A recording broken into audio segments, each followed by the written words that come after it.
egy cuki kis 125-ös, viszont abból is a kiélezett fajta. A végsebessége az körülbelül 110-111. Egyébként jól veszi, könnyen veszi a sebességeket, bár arra rájöttem, hogy ha nem akarok egyesből ürest váltani, akkor elég határozottan kell felpakolni a kettesbe ahhoz, hogy ne ürest váltsak. Egyébként az ABS szépen dolgozik benne, mert hogy nem kötelező csak 126 köbcentitől az ABS, viszont ő benne van. Egyébként szépen dolgozik, ez két ilyen hirtelen fékezésnél ki is derült. A kezelőszervek azok könnyűek, egyébként a kuplung kart és a féket is könnyű behúzni. A lábtartás az sportosabb, viszont kényelmes, és jó helyen van a lábtartó is, egyébként könnyen le tudom tenni a lábamat, úgyhogy nekem egyébként teli talppal leér a lábam a földre. Ja, a műszerfal. Nagyon kis egyszerű, letisztult műszerfala van, és erős napfényben is jól lehet látni egyébként, úgyhogy ezzel nincsen probléma. Amúgy egy olyan kis egyszerű, de mégis jó kis gépezet. Vannak azért műanyag alkatrészek ugye rajta, és mivel most még bejáratós a motor, ezért érezni ilyen kis műanyag szagot, ami szerintem egyébként majd idővel elmúlik. Az ülés az rövid távon nagyon kényelmes, hosszabb távon nekem azért egy kicsit kényelmetlen.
Az feszesebb.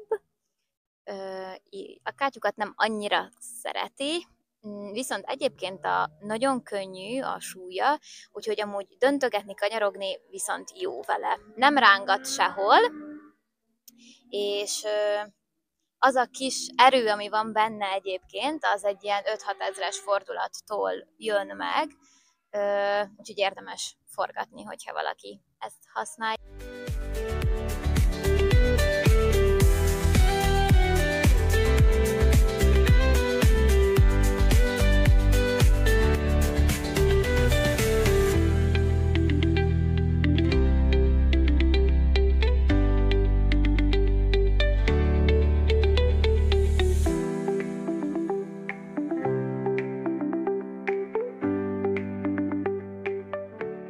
Dizájnja egyébként kifejezetten tetszik, olyan kis csinos kezdő motornak szerintem ideális, hogyha valaki 125 köbcentis kategóriában gondolkozik.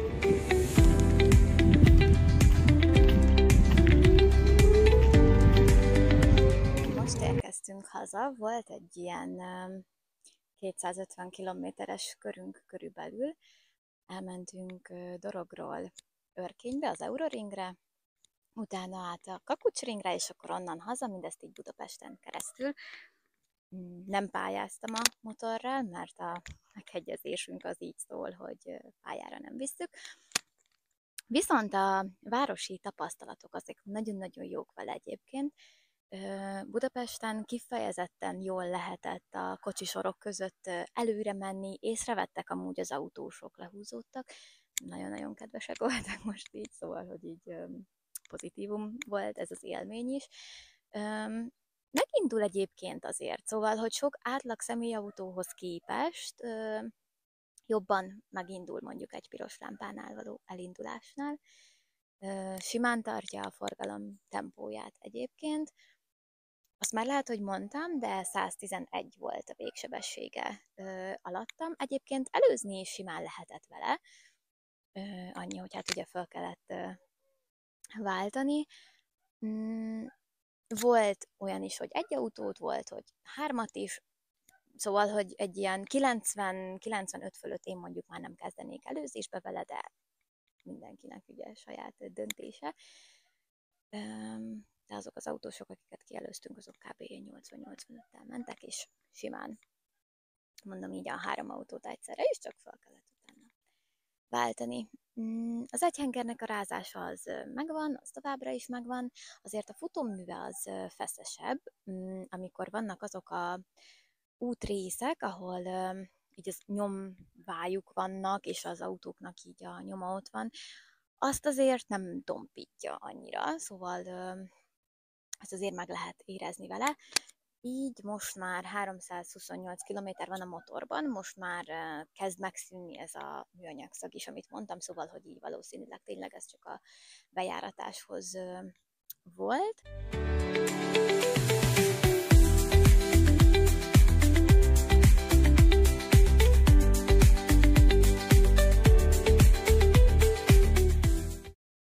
Én 158 cm magas vagyok, a motor ülés magassága 795 mm, teli talppal leér a lábam.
Let's ignite, dance with me through the night. Baila, sin parar, shake your body, shine like star. Baila, en el mar, keep it going, no queda igual.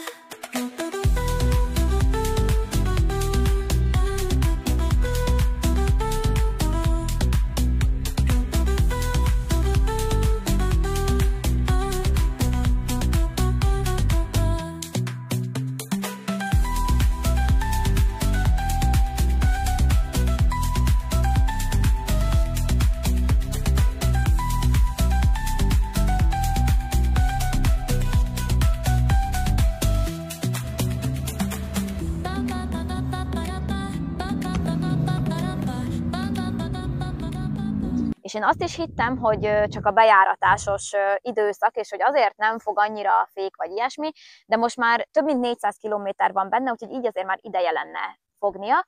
Úgyhogy azt elmondhatjuk, hogy ő neki gyengébb az első fék. A hátsó fék egyébként rendben. A hátsó féknél elég hamar beavatkozik az ABS, hamarabb, mint ahogy kellene, vagy ahogy várná az ember. Az első féknél egyébként például, amikor viszont murvás út van, vagy ilyesmi, akkor egyébként teljesen jól dolgozik. Van menet közben egy ilyen fémes sípoló hang, ami egyébként úgy engem eléggé zavar.